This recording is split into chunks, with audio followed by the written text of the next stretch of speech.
कि बदकिस्मती थी कि इतना बड़ा कामयाब शो हमने कराया, वर्कर आए, लेकिन लीडरशिप जो है वो सिवाय एक अल-यमीन गंडापुर के और उमर अयूब के कुछ और दोस्त भी देखे, असद कैसर को मैंने देखा, अली असद का, लेकिन बाकी लीडरशिप कहीं नजर नहीं आई। ये कितनी बड़ी बदकिस्मती है कि आपने कोई प्लानिंग नहीं की, आपने लोगों को निकाला और फिर उस कॉल को फाइनल कॉल का नाम दिया। जब फाइनल कॉल आप कह देते हैं तो फिर उसके बाद आपके पास प्लानिंग होनी चाहिए थी कि डी चौक हम जा रहे हैं तो डी चौक में बैठ के हम कितने दिन रहेंगे, क्या करेंगे। ये लीडरशिप को कम से कम मालूम होना चाहिए था, कोऑर्डिनेशन होनी चाहिए थी, मुशावरत होनी चाहिए थी। क्या इससे पहले हमने धरने नहीं दिए?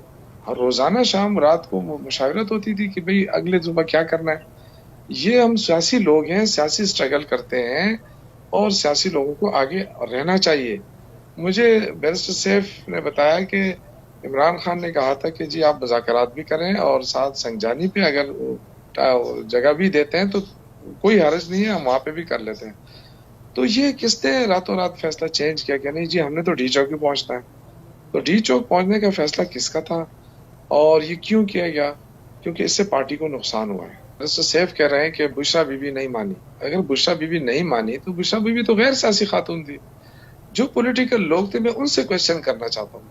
देखिए बुशरा बीबी तो उसके लिए मेरे पास बड़ा एहतराम है उनके लिए, क्योंकि वो इमरान खान की अहलिया है। लेकिन हमारी जो लीडरशिप थी वो कहाँ थी? उन्होंने फैसले क्यों नहीं किए? अगर उनकी बात नहीं मानी जाती तो वो बता देते कि जी हमारी बात नहीं मानी जा रही, तो हम फिर सोचते।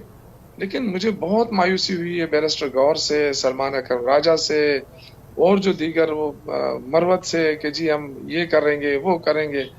तो सियासी लोग जो होते हैं ना वो अपनी स्ट्रगल से साबित करते हैं कि हमने क्या करना है और एक हिकमत अमली के साथ आगे बढ़ना होता है। आप इतने बड़े जुलूस को लेकर आते हैं, हिकमत अमली कुछ भी नहीं है। पेशावर से रवाना हुए, अगर देखें ना हुकूमत तो नाकाम हो ही गई।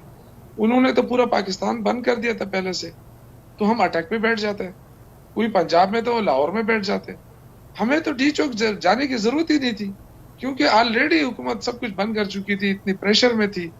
तो ये जो मशावरत नहीं हो सकी और जिसका खमियाजा जो है वो वर्करों की सूरत में भुगता। देखें हुकूमत ने जो कुछ किया इंतहाई अफसोसनाक, दर्दनाक, शर्मनाक और काबिल मजम्मत है, क्योंकि ये कोई इसराइल से लोग नहीं आए थे।